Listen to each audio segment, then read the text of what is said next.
जीवन में कष्टदायी परिस्थितियों का आना प्रतिदिन होता रहता है, किंतु वे सब कष्ट एक सदृश नहीं होते।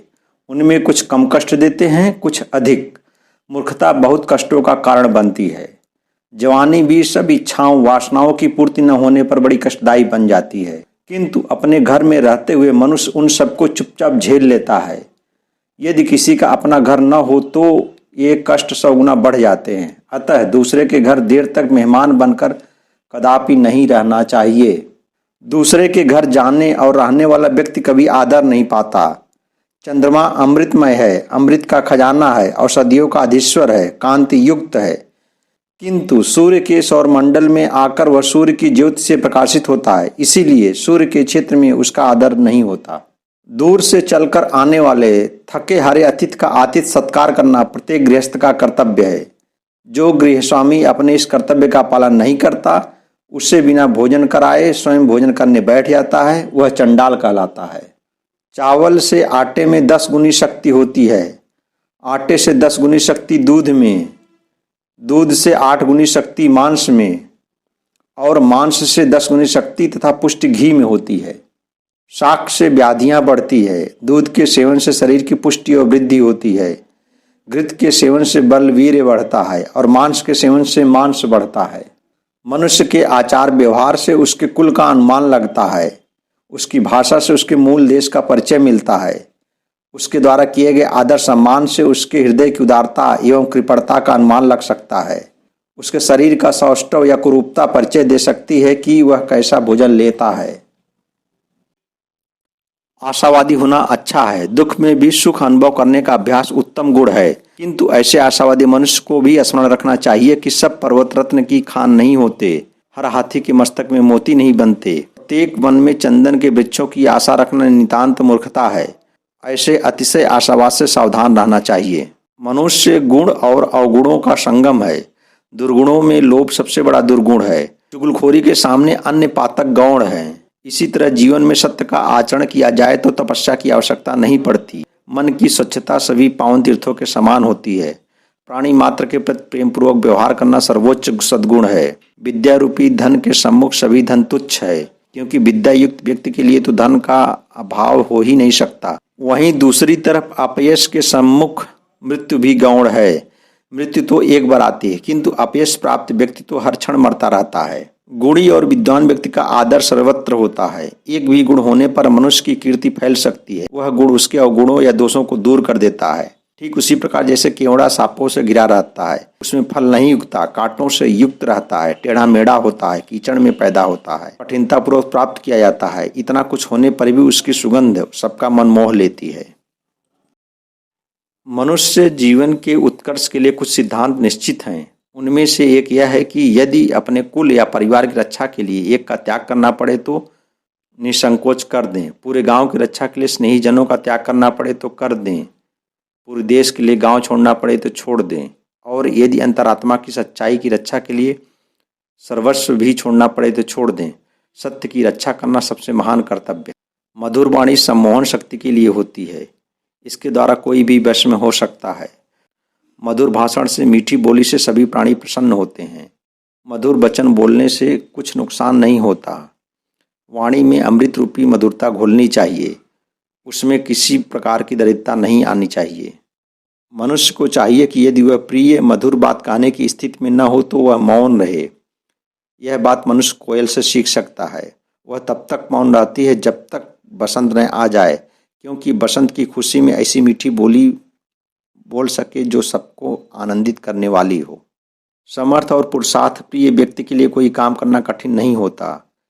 व्यवसायी व्यापारी के लिए कोई दूरी कार्य में बाधक नहीं बनती। बड़े उत्साह से वह दूर दूर चला जाता है। विद्वान के लिए कोई देश पराया नहीं होता। मधुर बोलने वाले सभी को प्रिय होते हैं। उनके द्वारा सबके द्वार खुले होते हैं। अधिकार पाकर लोभ मुक्त होना और महत्वाकांक्षी न होना कठिन काम है। श्रृंगार प्रिय व्यक्ति का तपस्वी या काम वासना रहित होना भी असंभव है। मधुर भाषी व्यक्ति वही होगा जो संयमी और विवेकशील होगा। मूर्ख मीठा नहीं बोलेगा। सच को सच कहने वाला स्पष्ट वक्ता ठग नहीं हो सकता, धोखेबाज नहीं होगा। यदि दुखों से मुक्ति चाहते हो तो विषय वासना और संसार के भोगों को छोड़ दो। क्षणिक आनंद देने वाले संसारी भोग भी समान हैं।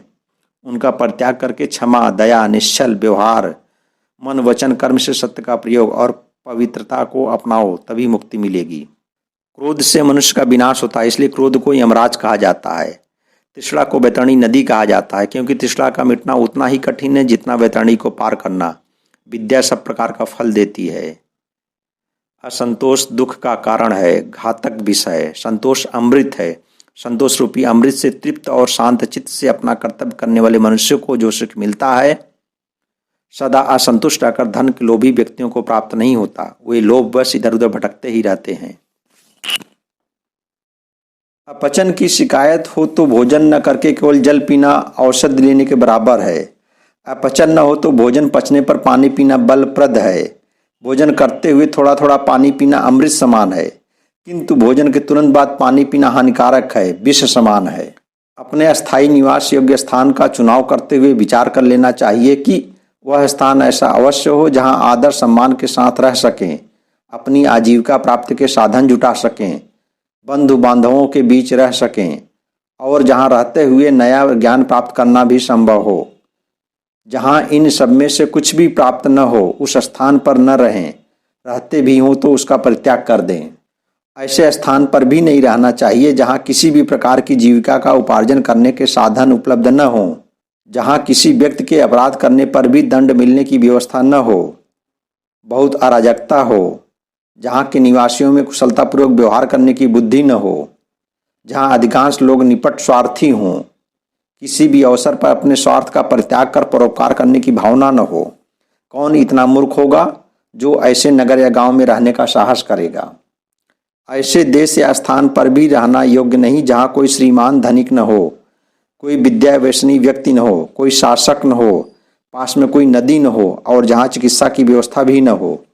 रोगी होने पर चिकित्सा योग्य साधन भी न मिल सकने वाले स्थान पर तो एक दिन भी न ठहरें। चरित्रहीन, कुलटा स्त्री, स्वार्थी एवं धूर्त स्वभाव वाले मित्र तथा अपमानजनक शब्दों में अपने स्वामी को संबोधित करने वाले नौकर के साथ रहना उतना ही दुखदायी है जितना ऐसे घर में निवास करना जहां सांप रहता हो। ऐसे निवास स्थान पर रहना स्वयं अपनी मृत्यु को निमंत्रण देना है। बादलों से बरसे जल के समान शुद्ध और गुणकारी जल मनुष्य कृत प्रयत्नों से प्राप्त जल नहीं हो सकता है। आत्मबल अन्य शरीरस्थ बलों से अधिक प्रभावकारी होता है। आंखों की ज्योति सब ज्योतियों से अधिक सुखप्रद होती है। अन्न के समान दूसरा कोई भोजन नहीं होता। अन्य खाद्य पदार्थों से वह पोषण नहीं मिलता जो अन्न से प्राप्त होता है। स्थूलता बल की नहीं अपितु निर्बलता की निशानी है। हाथी का शरीर स्थूल होता है, फिर भी वह अंकुश के वश में रहता है। तो क्या अंकुश हाथी के समान लंबा चौड़ा होता है? दीपक के जलने पर अंधकार नष्ट हो जाता है, तो क्या अंधकार दीपक के समान छोटा सा होता है? ब्रज के आकाश से पर्वत चूर चूर हो जाते हैं, तो क्या ब्रज पर्वत के समान बड़ा होता है? ऐसा नहीं है। जिसका तेज चमकता है वही बलवान है। मोटेपन पर विश्वास नहीं किया जा सकता। बुद्धिमान मनुष्य को अपने आहार की चिंता नहीं करनी चाहिए। उसे तो केवल धर्म का ही आचरण करना चाहिए, क्योंकि परमात्मा ने मनुष्य को उसके जन्म के साथ ही उसके आहार की व्यवस्था भी करके दी है। जो मनुष्य जैसा अन्न खाता है वैसा ही बन जाता है। दीपक की ज्योति अंधकार को खा जाती है। काला अंजन काजल को खाता है तो काला धुआं पैदा करता है। मनुष्य स्वभावतः अच्छा अन्न खाता है तो उसकी संतान में भी अच्छे संस्कार आएंगे। सात्विक अन्न खाकर मनुष्य के मन में सात्विक भावनाएं पैदा हो जाती हैं। स्वर्ग और नरक के दुख सुख मनुष्य को इसी जन्म में मिल जाते हैं। जिसका पुत्र आज्ञाकारी हो, पत्नी सदाचारणी हो, मधुर भाषणी हो, पुरुषार्थ से अर्जित धन से पूरा संतोष हो, जितनी आमदनी हो उतना ही खर्च करने की आदत हो, तो मनुष्य को स्वर्ग सुख इसी जन्म में मिल जाता है। विभिन्न पदार्थों के अपने अपने गुण अवगुण होते हैं। कुंदरू का फल बुद्धिनाशक होता है किंतु शरीरवर्धक होता है। वचन से शीघ्र बुद्धि का विकास होता है। यह आयुवर्धक, वात पित्त कफ और तृष्णा नाशक होती है। शक्तिनाश से शीघ्र बुढ़ापा आ जाता है। इसी प्रकार दूध से बने पदार्थों जैसे मक्खन, दही, घी आदि से शीघ्र बल प्राप्त होता है।